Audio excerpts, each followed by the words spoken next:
Hello students, आज के lesson में हम करने वाले हैं ode to the west wind written by Percy Bysshe Shelley. इसको शॉर्ट में पीबी शेली भी बोलते हैं। तो इस लेसन में हम करने वाले हैं इस पोइम का एनालिसिस। सबसे पहले फर्स्ट स्टैंजा आपके सामने है, आप देख सकते हो। So let's start reading. O wild west, O wild west wind. तो वेस्ट विंड को ये इन्वोकेशन है। इन्वोकेशन का मतलब उसकी स्तुति है, उसको संबोधन है। ओड आपको पता ही होगा, उस पोइम को बोलते हैं जिसमें किसी का संबोधन किया जाता है, किसी को संबोधन करके कोई कविता कही जाती है। तो इस पूरी पोइम में आप देखोगे वेस्ट विंड को संबोधित किया गया है। अब वेस्ट विंड क्या है? जहाँ पे ये कवि रहता था इटली में, वहाँ पे वेस्ट विंड चलती थी ऑटम के सीज़न में। ऑटम का सीज़न यानी पतझड़ का सीज़न जो होता है वो, वहाँ पे वेस्ट विंड चलती थी। और वेस्ट विंड जो थी वो बहुत ही सेक्रेड थी उनके लिए। सेक्रेड का मतलब पवित्र थी, बहुत ही काम की चीज़ थी वो। बहुत ही अच्छी अच्छी चीज़ें अपने साथ लाती थी, बरसात लाती थी और अच्छी ऋतु का आगमन लाती थी, पतझड़ को ख़त्म करती थी वो। तो इसलिए वेस्ट विंड को वहाँ थोड़ा सा पूजनीय माना जाता है, पवित्र माना जाता है, अच्छा माना जाता है।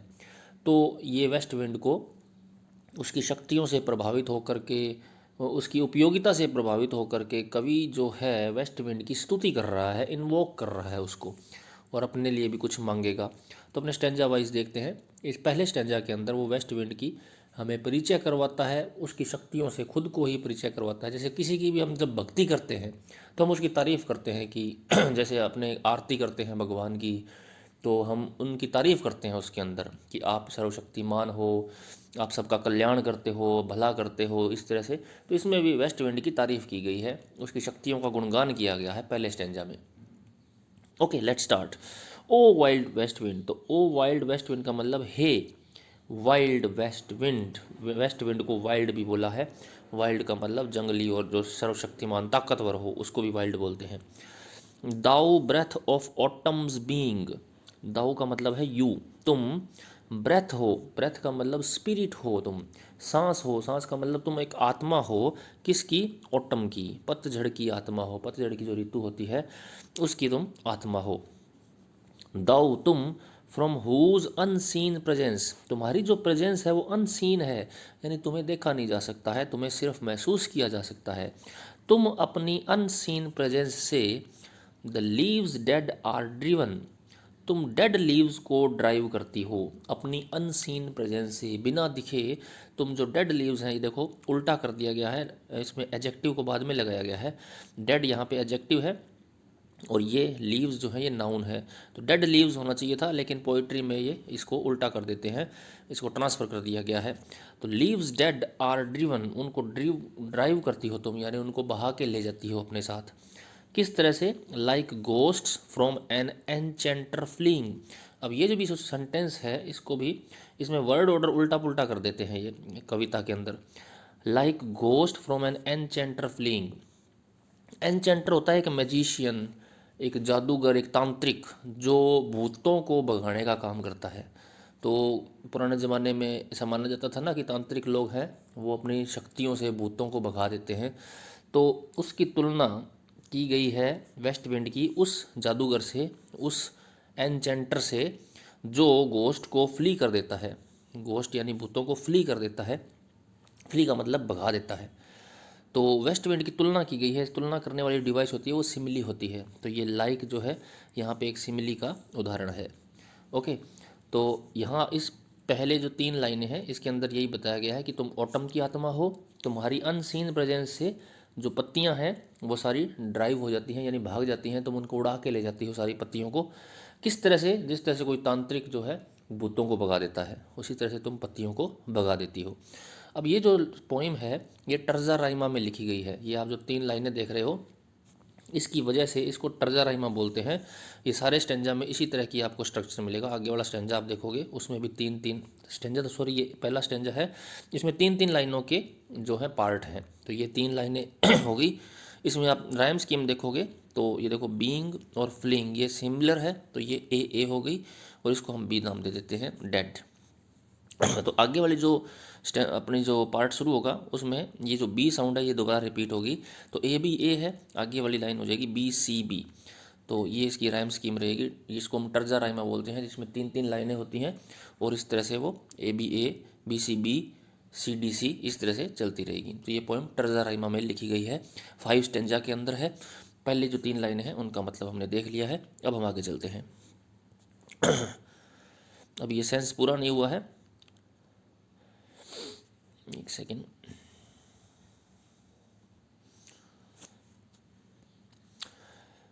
हाँ, इसके रस यहाँ पे रखते हैं। ये थी पिछली लाइन हमारी, एनचेंटर फ्लीइंग। अगली, yellow and black and pale and hectic red. अब यहाँ पे बात हो रही थी उन पत्तियों की, आप देखोगे पिछले लाइन में पत्तियों की बात हो रही थी कि कौन भाग जाता है। Thou from whose unseen presence the leaves dead are driven.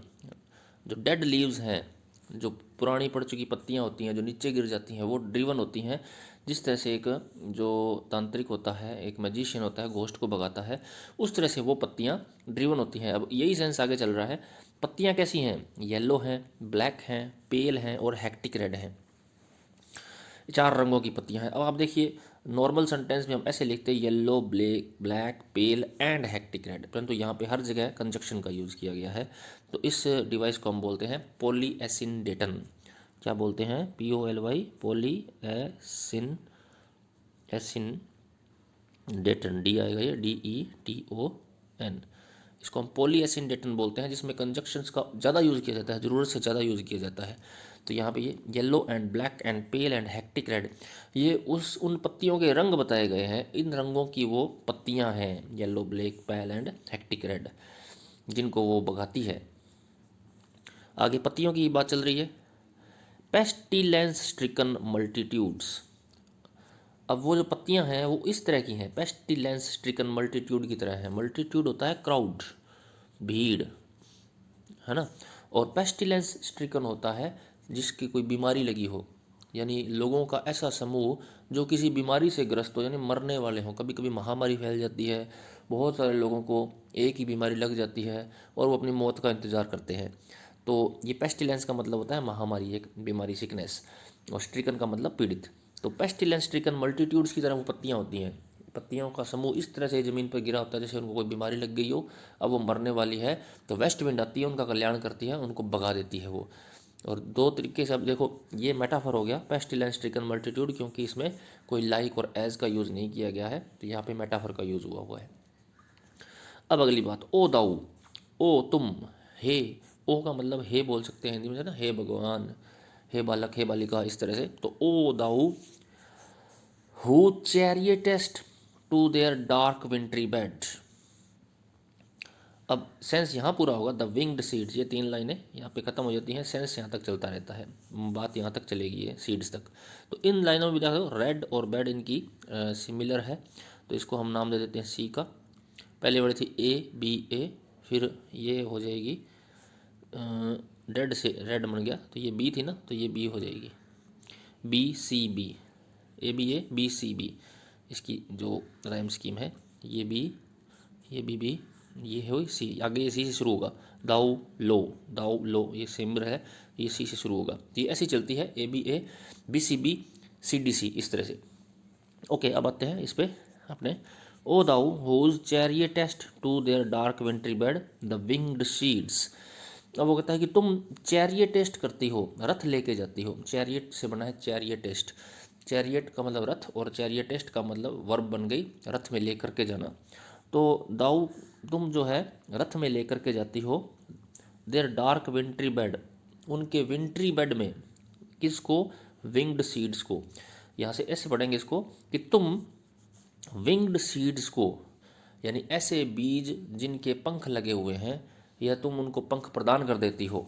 तो उन बीजों को तुम पंख प्रदान करके उनको चैरियट करके ले जाती हो। जिस तरह से रथ में हम लेके जाते हैं, इसी तरह से तुम उनको लेकर जाती हो और कहाँ पहुँचा देती हो? यहाँ पे। They are dark wintry bed, उनके अंधेरे, डार्क यानी अंधेरे वाले बेड में, और जो उनका विंटर का बेड है जहाँ पे वो पूरी विंटर रहेंगी।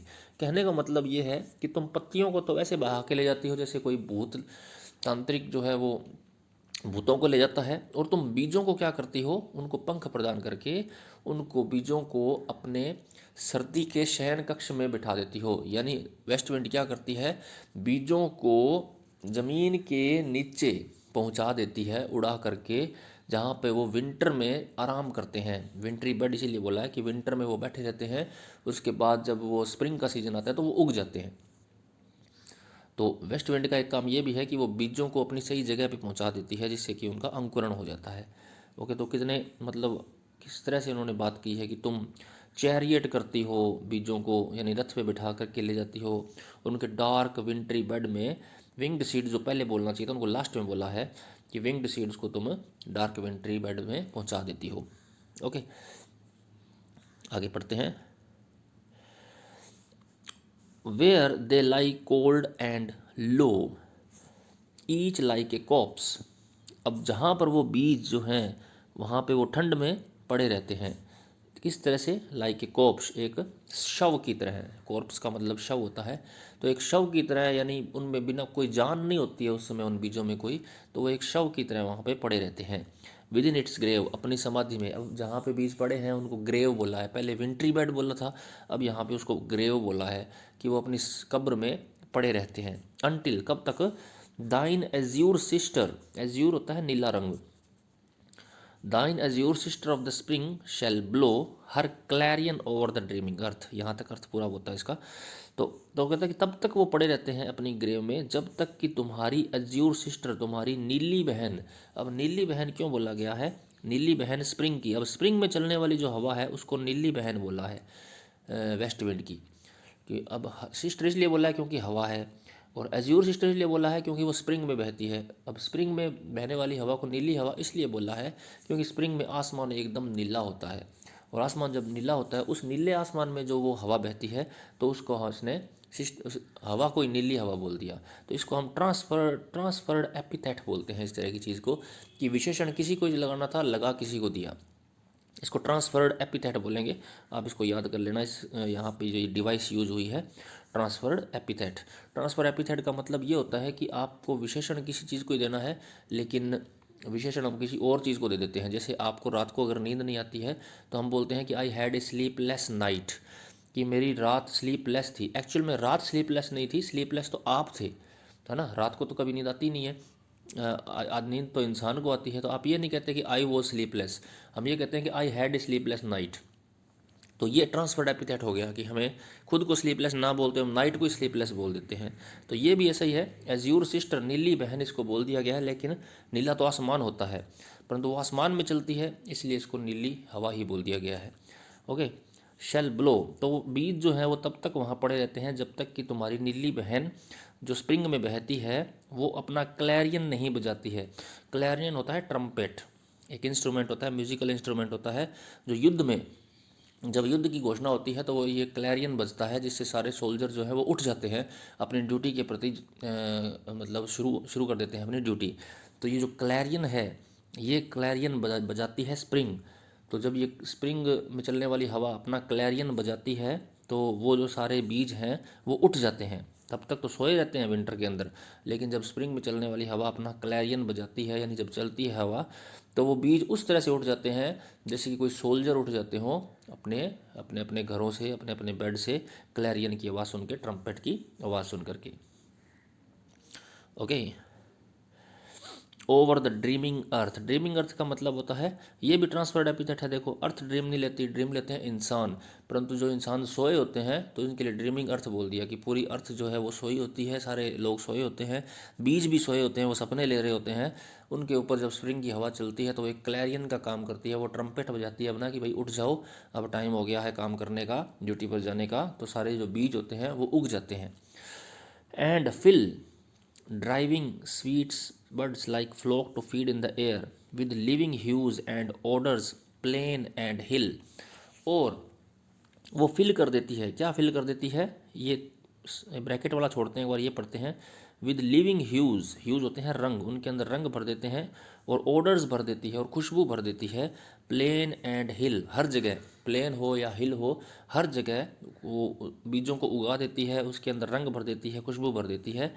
और driving sweet birds like flock to feed in the air, और साथ में वो ड्राइव करती है स्प्रिंग में चलने वाली हवा स्वीट बड्स को, स्वीट स्वीट कलियों को, like flocks to feed in the air.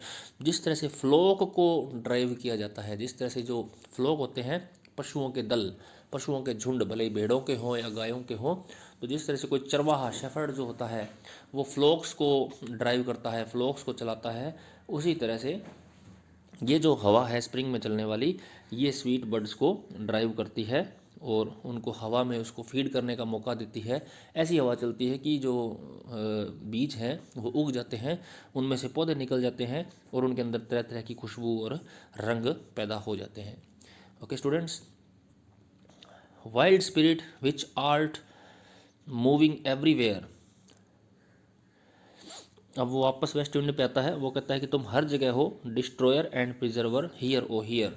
तो बीच में स्प्रिंग में चलने वाली हवा का भी वर्णन कर दिया। वापस अब वाइल्ड वेस्ट विंड पे आता है और वो उसको कहता है कि तुम वाइल्ड स्पिरिट हो, तुम्हारी जो स्पिरिट है, तुम्हारी जो भावना है वो बहुत ही वाइल्ड है, बहुत ही स्ट्रॉन्ग है और तुम हर जगह बहती हो, हर जगह चलती हो।